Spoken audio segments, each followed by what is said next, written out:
call this meeting to order.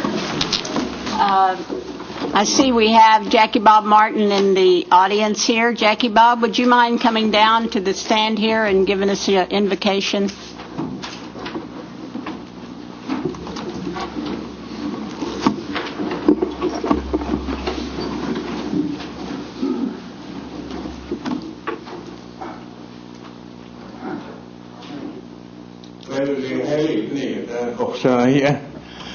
God, the land is our Heavenly Father, we bow before you, thanking you for another day that you watched over us and met our needs. And I pray for the group tonight, the council chief, Lord, that you bless and your will be done.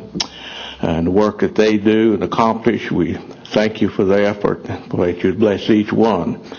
We just thank you for the privilege to live in this country, the freedom that we have, Lord, to do these things.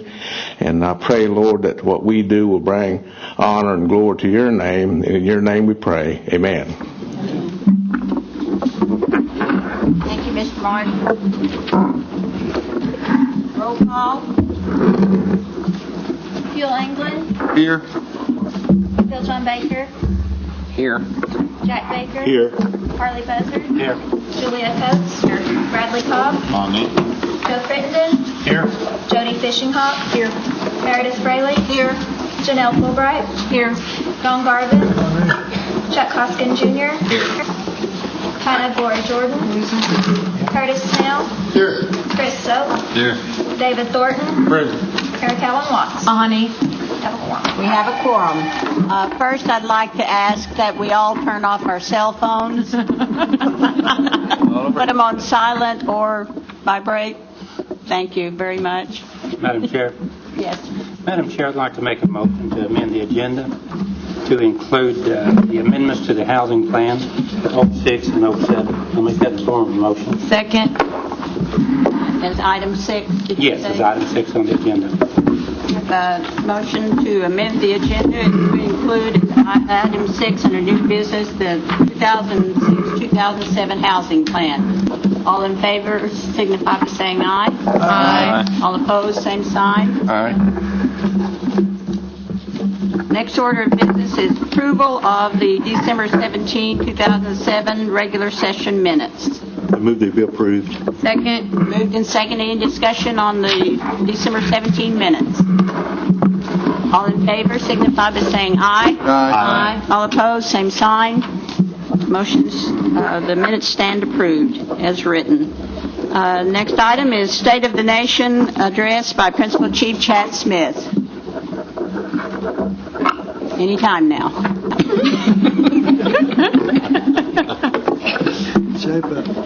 Lonesome Dove, just ready to come back on. Madam President, are you addressing me? You weren't listening, apparently.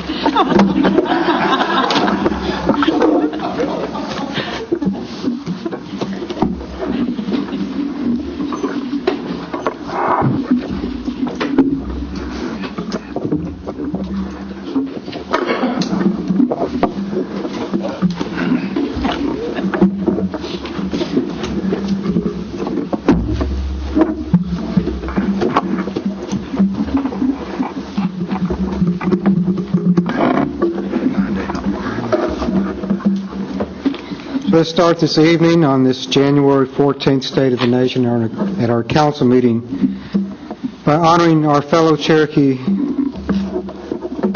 Nation citizens and special friends who have passed this last month. One is one of our councilman's siblings, Jack Baker's sister, Mrs. Evelyn Moore. Also, one of the first employees of the Cherokee Nation. He worked as the general business manager and later as the first deputy vice chief in the W.W.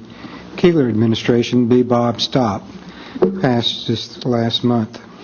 So if you will, share with me a moment of silence for them and others, families who have lost loved ones in this last period of time.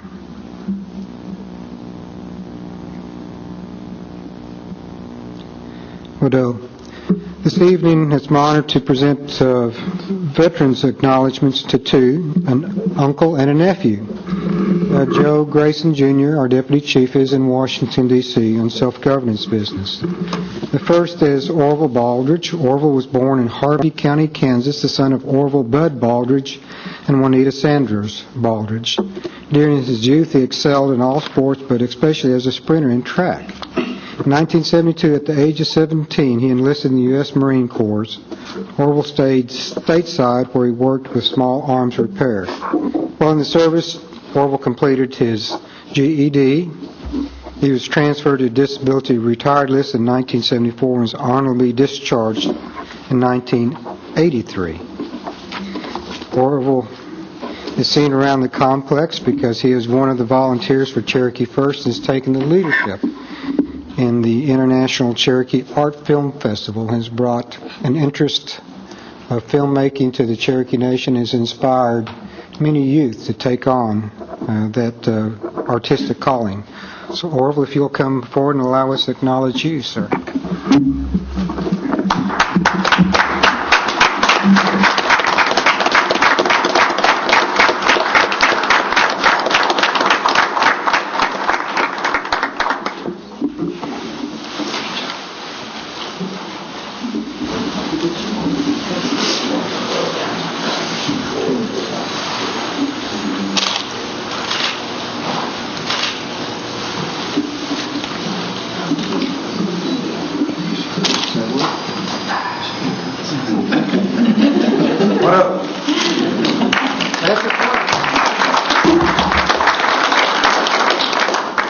Never known Orville to be speechless. Next, Uncle Orville, son Baldridge, was born in Lees Creek in Adair County, Oklahoma in 1921. And I haven't talked to him, but he may have known my dad, who also grew up in Lees Creek. He's the son of William and Loretta West Baldridge. He was drafted in the United States Army in 1942 and reported for duty with his twin brother, Orville Bud Aldridge. They were asked if they wanted to serve their country together. Son said no. So they were sent their separate ways, Bud to the Atlantic Theater to fight the Germans and son to the Pacific to fight the Japanese. Son had no training until he arrived in Hawaii. He served with the United States Army 40th Division in the infantry as a rifleman. In 1944, he was in Special Forces as a demolition specialist. Son was honorably discharged from the United States Army in 1945, one day before his 24th birthday. After retirement, he was very active in veterans organizations in Cherokee County. He married Fleda Toad Combs in 1946. This July, Son and Toad will celebrate 62 years of marriage. Congratulations. They reside in Tahlequah. Sir, if you could come forward and let us acknowledge you.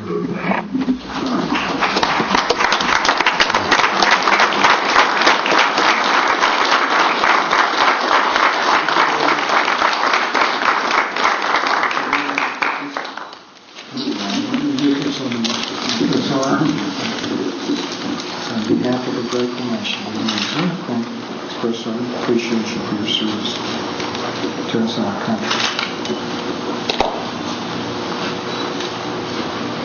Can we say a word, sir? Thank everyone. Okay. Thank everyone. Thank you, sir.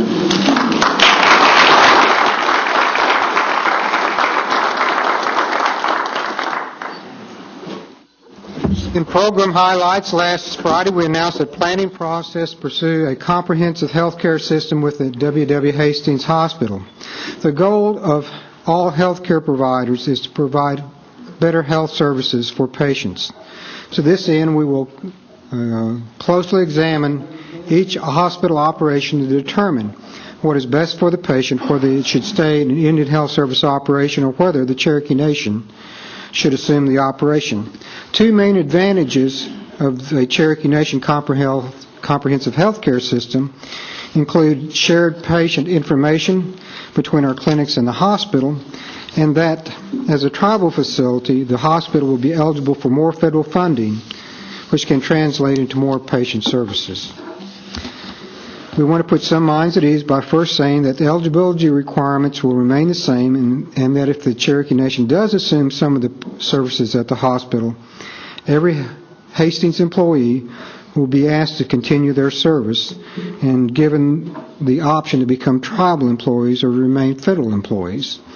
Our plan is to study this comprehensive health care system opportunity between now and June. We will look forward to this process and the prospect of providing better and more health care services to our patients and our tribal citizens. In other health news, the Cherokee Nation has been approved for a joint venture with the Indian Health Service to build a new health care center in Veneta. So our good councilman from up that way, Chuck Hoskins Jr., has had a great opportunity for in his first few months to open up a clinic and now be part of developing a new clinic under the joint venture program in Veneta. And why it's such a great opportunity is that the Indian Health Service will pay the operating cost if the Cherokee Nation builds the building. And with the ability that we've had in the last few years for the gaming operations and other business efforts, we now have the ability to finance and to build these facilities, all of which increases the quality of health care and the quantity of health care available to our people. The health care center will dramatically improve the availability of health care services for Native Americans in Craig County. The clinic will be built by the Cherokee Nation and operated as a joint venture with IHS.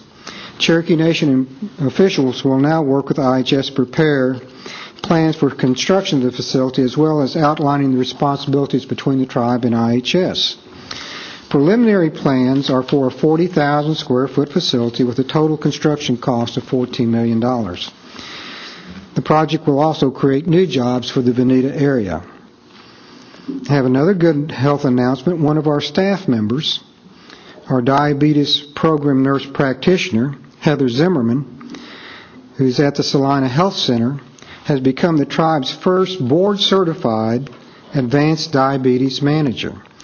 She's had to work many long hours over the last 4 years and study very hard to accomplish this accreditation. Heather is one of many Cherokees employees who exemplify excellence in their dedication to quality health care for patients. I don't believe she's here. Is Heather? Are you here tonight? Also in our announcements, the Human Services and the Cherokee Nation Angel Tree coordinators, including Brandy Limney, Francis Duvall, and Hetty Charbonneau, asked me to thank David Stewart and the senior employees for their contributions to the children who benefited from the Angel Tree project. Angel Tree provided Christmas for approximately 1,100 children. In addition to C&E's sizable donation to the Angel Tree, they also sponsored 350 angels this past Christmas. Angel Tree is about big hearts and giving. This year, the Cherokee Nation was hit with many challenges. The ice storm and floods hurt many families. It was very gratifying for employees to be able to assist these and all the families in need this holiday season. Also, let me mention that many others contribute to the Angel Tree Project, the Cherokee Nation employees, the Cherokee Nation Tribal Council, and people from all over the United States. To these people, we want to say thank you. And we have a plaque presentation. So, our Angel Tree folks, can you come down?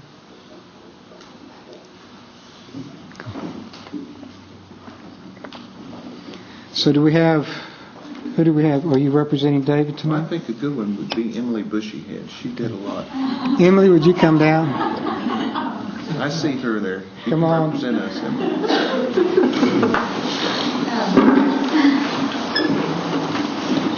So Emily Bushyhead was C&E, and this was one of your opportunities and challenges this year, right? Yeah, it was. Thank you. Thank you. Congratulations.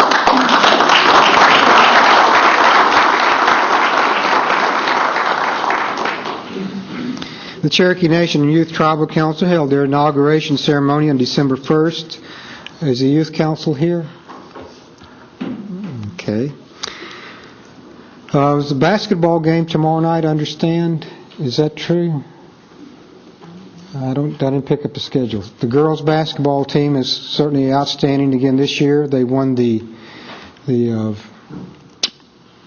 Shriners this weekend, and they placed 5th in the Nike Invitational in Phoenix. The Nike Invitational is quite interesting because there were 4 brackets, and the toughest bracket is the one that the Sequoia girls played in. And they were the smallest team, not only in size, but the number of students. They won 3 out of 4 games, and the teams they played ranged any place from an average of 6 foot to over. It was just amazing, the spirit, the teamwork, the tenacity that our girls exhibited when they were on the court. Also was going to introduce, and I've left my notes, to introduce somebody who has contributed to Cherokee thought and research, archaeology, anthropology, and all the other kinds of sciences of study and learning. Brett Riggs is here tonight. Brett, would you stand and let's recognize you? He's published many books on Cherokee archaeology and study with the old country, and he's been one of the great supporters and contributors to Cherokee's research and science. So we thank you for attending tonight. Good to see you. In closing,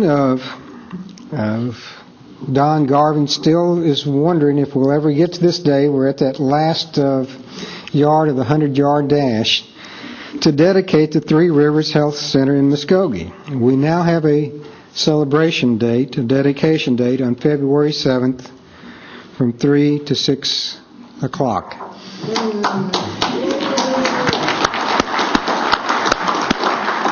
And if you haven't seen the facility, 110,000 square feet, over 200 employees, just a beautiful facility. And what is so interesting and magical about it is when you see it, the architecture tells you that it is Cherokee. It tells you there's something real and positive and healthy about the facility. It emulates the columns of the male and female seminary because that particular area is historically zoned for the 1860s and 1870s. And when you go in and see the artwork, it will reflect that period of time. And those of you who may not be aware, we have zoned each of our communities for some historical period of time. So the architecture and the artwork will reflect that period of time. So you can actually go from community to community and catch and revisit the entire history of the Cherokee Nation. So with that, thank you very much, Council, for your indulgence and patience tonight. Woodell.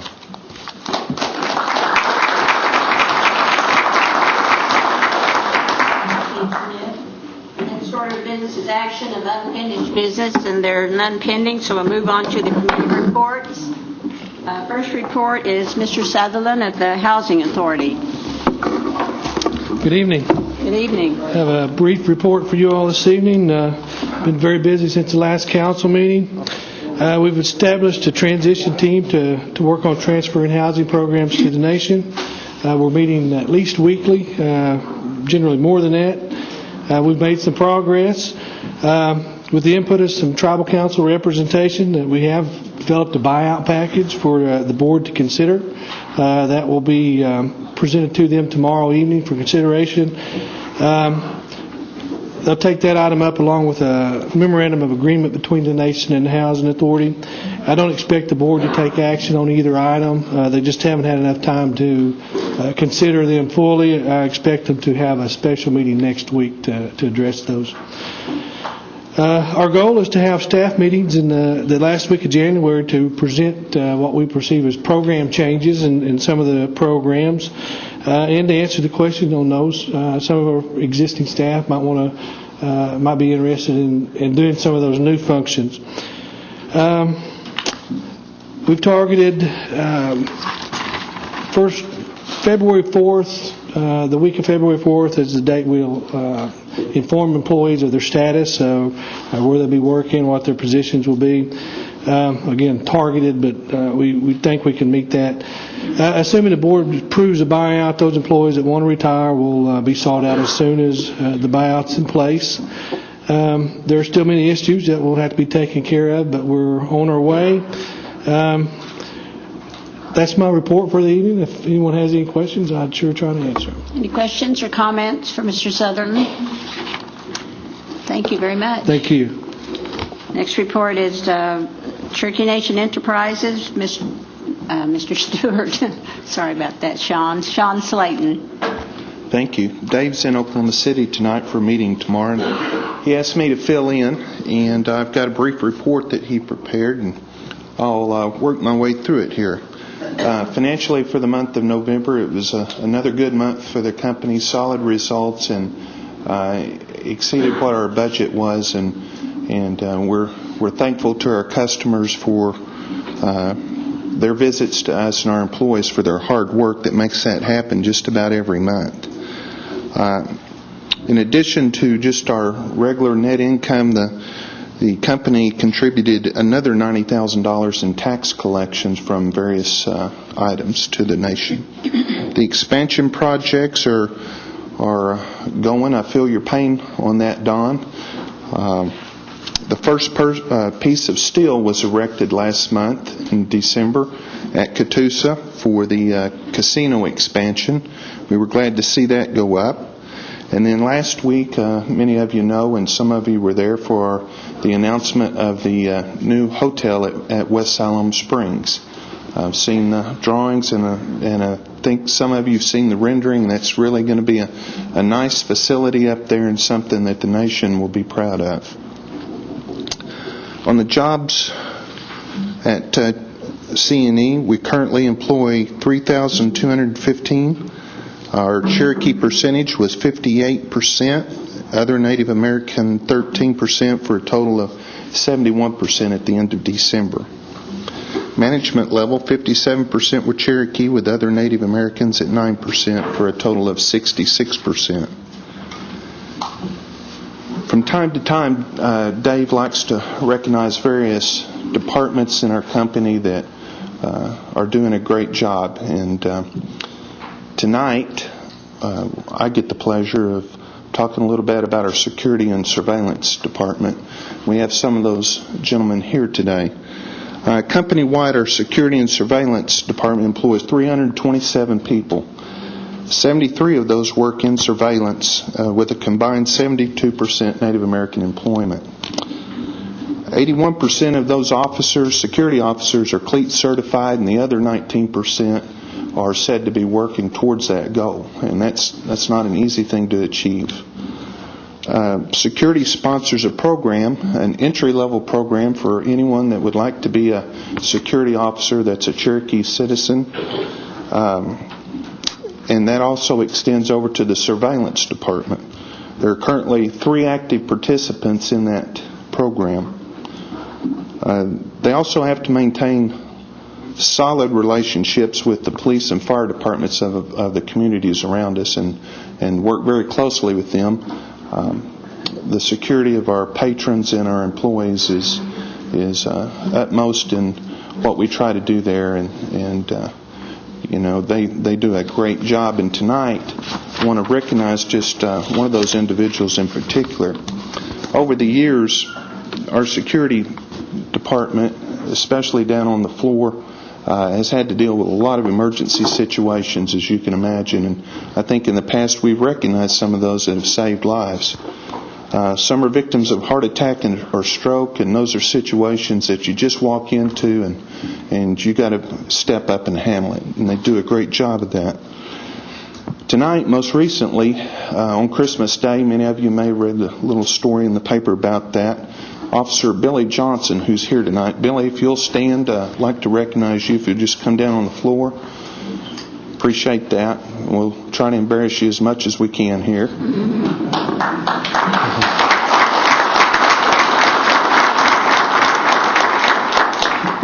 Yeah, thanks for being here tonight. Thanks, sir. Billy was, I guess, just getting off duty at Tahlequah. You want to tell him the quick little story? Well, I saw the ambulance pull up to this vehicle. It was parked on the side of the road, and the medic was over there, and I drove by, and he was waving at me. So I got out. Of course, I asked him, if he needed assistance while I was there, and he said, "Yeah, we can use all the help we can." Well, I didn't realize the baby was being born right then. Got me looking in the vehicle, and sure enough. So the baby was born on New Year's Day. That was a real honor to be there. I appreciate everything C&E has done for me. Well, we appreciate Bill, and we've got a lot more just like him. I see Joe Wilson, our Director of Surveillance there, and Billy Stoneberger, and some of the other gentlemen there. And they do a great job protecting both the employees and the patrons, and we appreciate that. And you never know when you're going to need help, and these people are ready to step in and help, and they do that. And you know, you can either, my grandpa told me, you can fish or cut bait, and these guys fish, so we appreciate them. Thank you, Bill.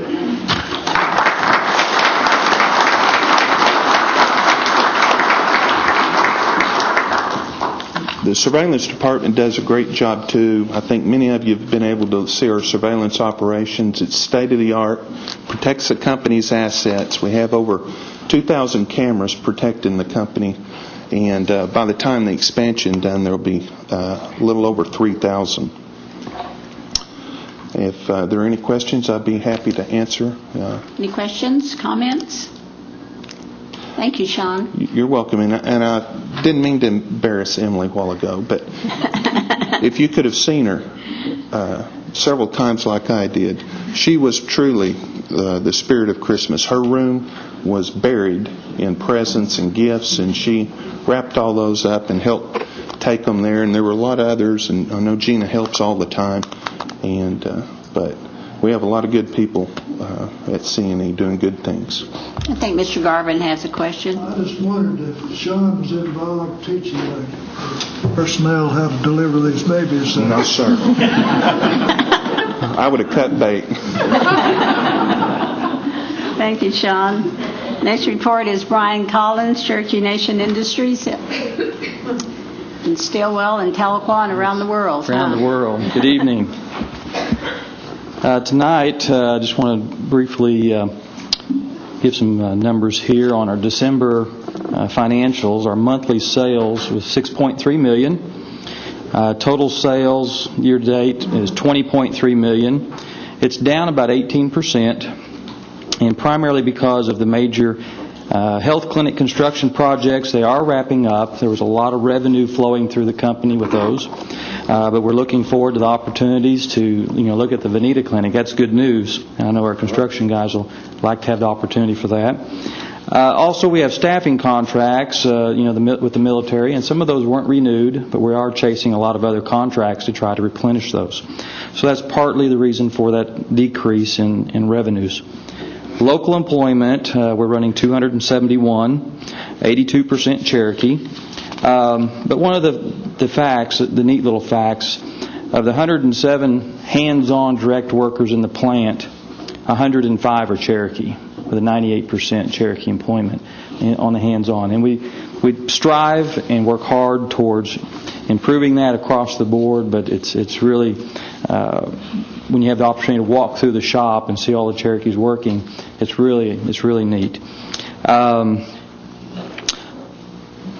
There's been a lot of talk about angel trees. Just got to give the good people at Stillwell their dues. This was their first year to participate in an angel tree program locally, and they supported and helped 52 children. For the numbers, it was really a great opportunity, and it's something that the employees have come back and said they want to expand upon it and contribute and do more. And it was really to see it come together and understanding what everyone's been doing. It's I think from the overall employees very satisfying to be able to give back. The next board meeting that we're going to have is January 28th at 2 o'clock, and it will be at the Tulsa office. That's all I have at this moment. If there's any questions. Any questions, comments for Brian? Guess not. Thank you. Thank you. Next report is Cherokee Nation Business, Mr. Brad Carson. Good evening, Mr. Carson. Good evening, Madam Speaker. It is great to be back here at the Council. Just a brief overview of things that have happened since my last appearance here. We continue trying to help CNE and CNI in a number of ways, working closely with Brian Collins and his staff in establishing a number of new companies that are eligible for either 8A government set-asides or contracts for minority business enterprises. Also with CNE on a number of their major capital projects and some acquisition opportunities for them in areas where they have core competencies.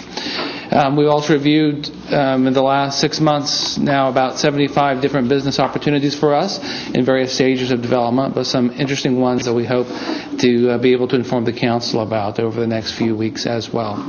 At CNB, we have 51 employees. About two-thirds of them are Native American.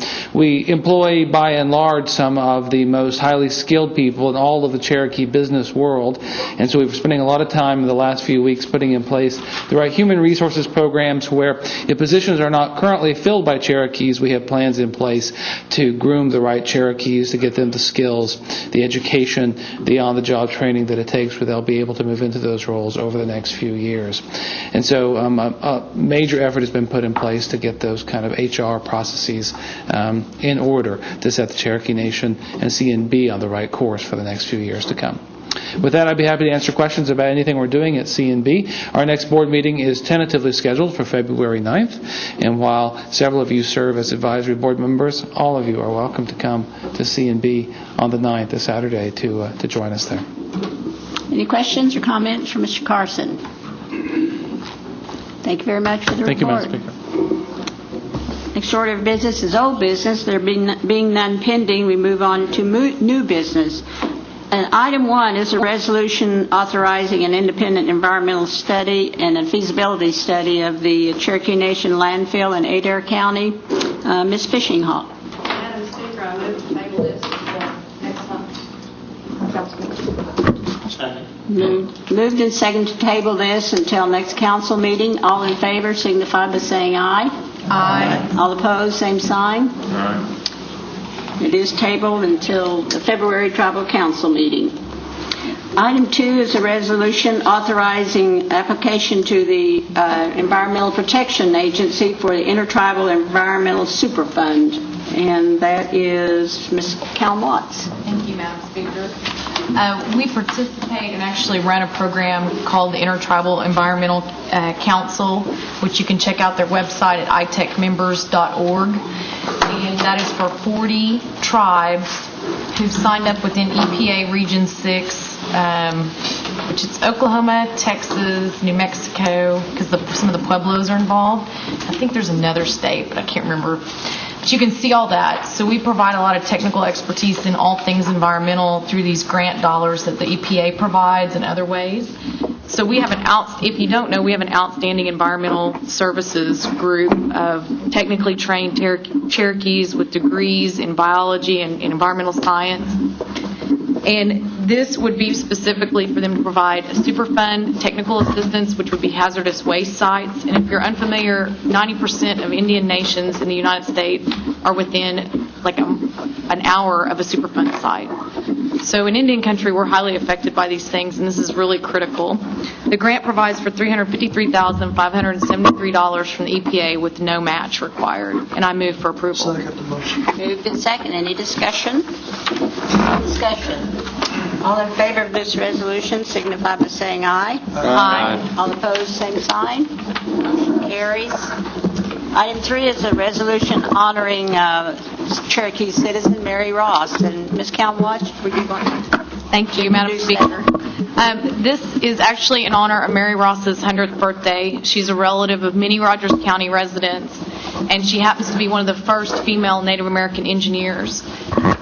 She has had the distinguished opportunity in her career to participate in the American Indian Science and Engineering Society. But she lives in California, so she's really an at-large citizen. But she has strong ties to Rogers County. And what she's known for in her career is not only was she one of the first pioneering women in engineering as an Indian woman, but she actually helped with the first moon landing and worked for NASA. So yet another Cherokee that I'm very proud to say has established a lot we don't always know who these folks are, but Mary Ross is one, and I'd like to move for approval. Second. Moved and seconded. Any discussion? All in favor signify by saying aye. Aye. All opposed, same sign. Motion carries.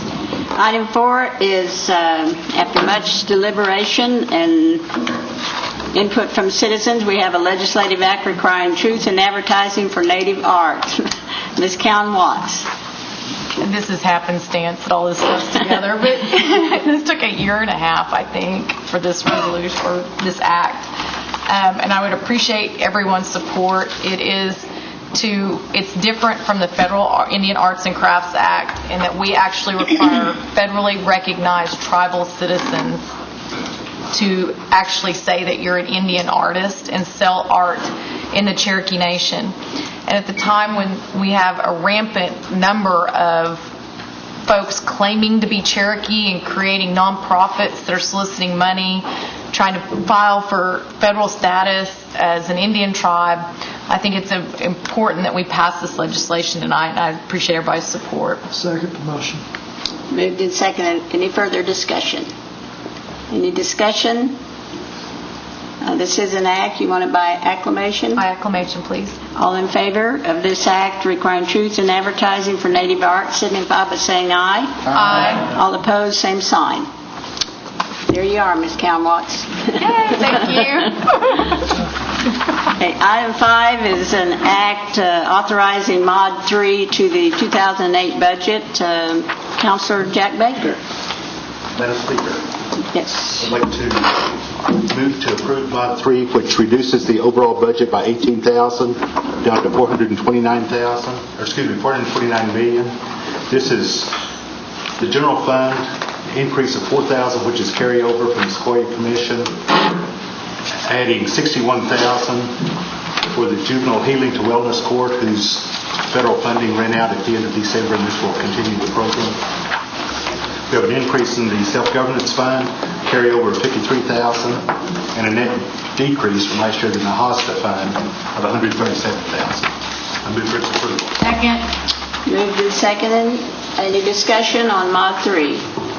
Any discussion by acclamation? All in favor signify by saying aye. Aye. All opposed, same sign. Okay, Mod 3 carries. Motion carries.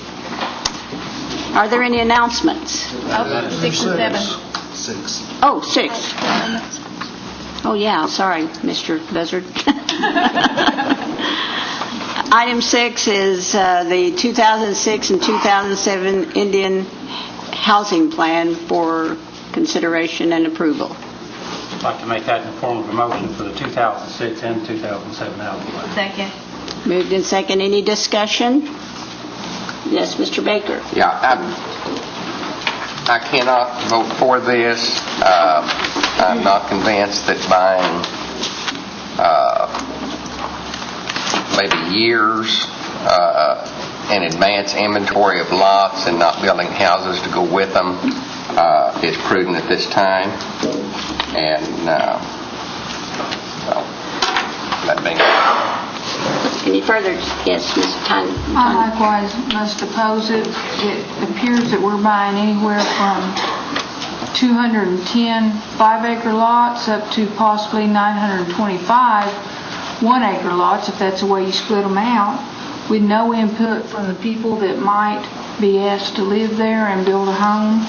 I'm not convinced that we have a defined plan for the future of our housing funds. Therefore, I would oppose it also.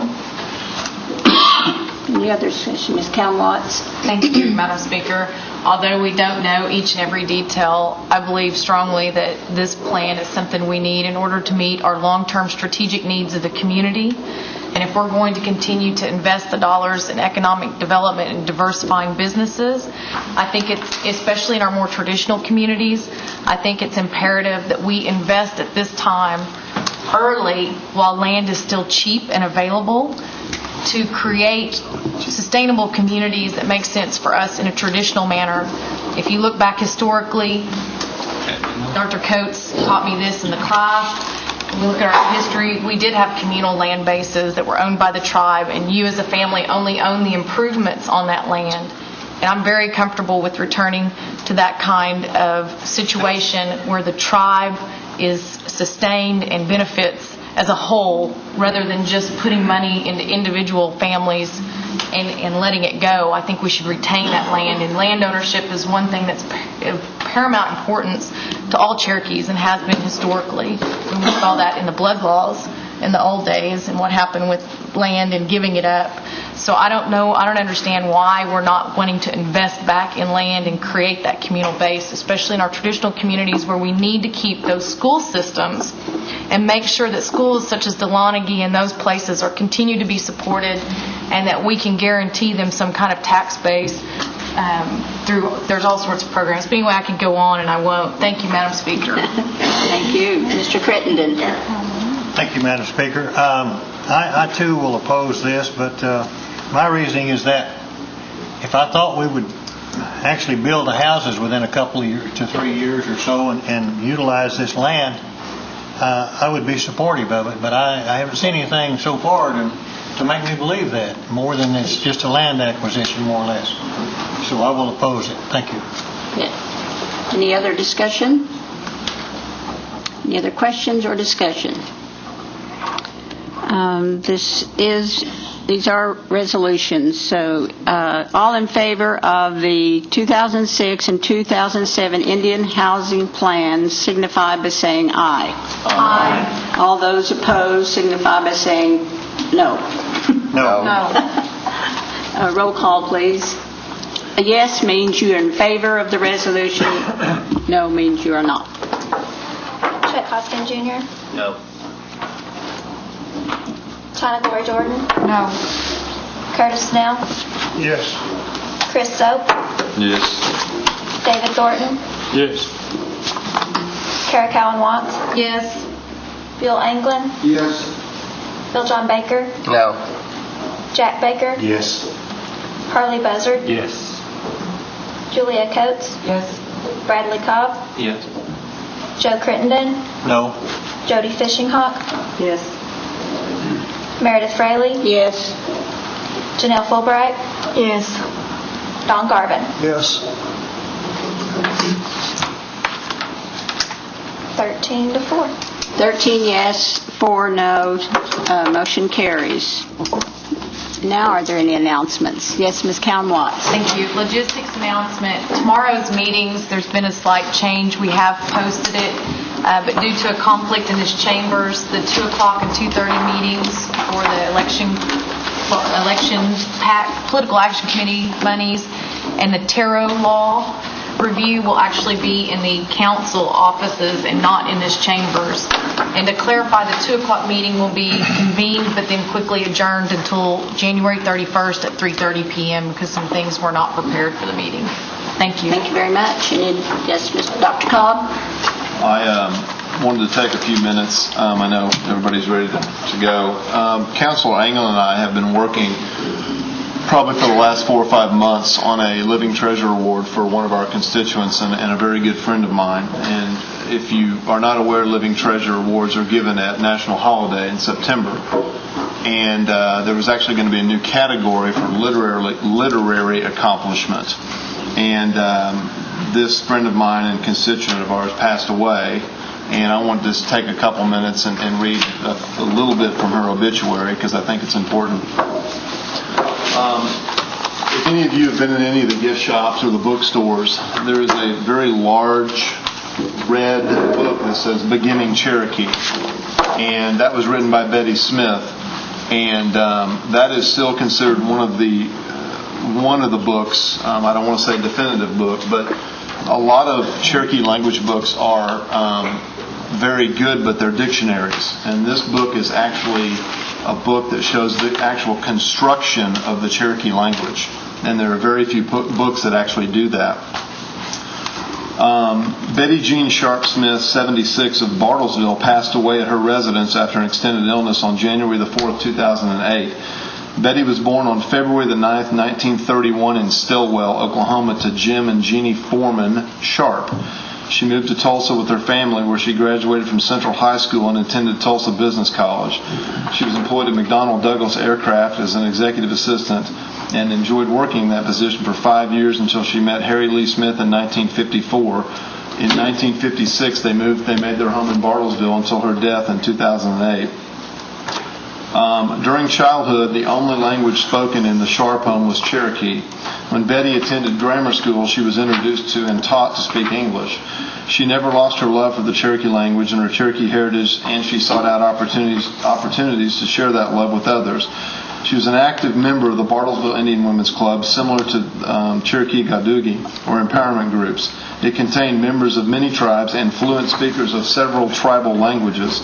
In the late 1960s, the Bartlesville Indian Women's Club decided to form a native language study class, relying as much as possible on their own membership for instructors and inviting the community to share in their learning. Classes in Cherokee, Osage, and Delaware languages began.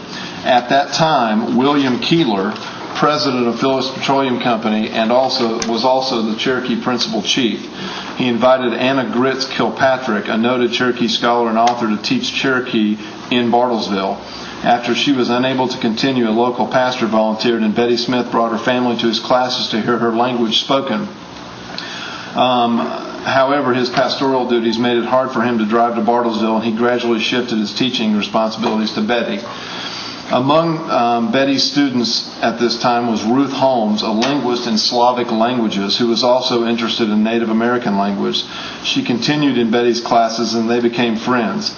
Betty asked her to help with formatting lesson plans for the following year. They were spending so much time gathering material that it seemed a natural step to approach the Oklahoma University Press with the idea of beginning a textbook for Cherokee. Mary Stith, acquisitions editor of the OU Press, contracted to publish the book when it was finished. After years of intense cooperative effort, Beginning Cherokee appeared in 1976 and has been in print ever since. It is now accompanied by CDs and cassette tapes with lessons spoken by Betty Smith to accurately present the proper natural pronunciation of the difficult Cherokee language. It is not an exaggeration to say this book is used wherever Cherokee is studied, including universities and libraries around the country, and in various linguistic studies programs. Betty continued to teach the Cherokee language to young and old, including just weeks before her death, she visited an elementary school in Bartlesville, where she inspired youngsters with songs, stories, and history spoken in her fluent Cherokee language.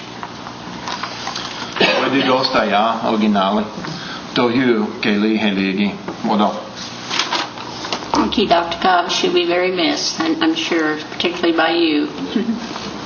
Any other announcements? I entertain a motion to adjourn. So moved. Moved in second. All in favor, signify by saying aye. Aye. All opposed, same sign. Say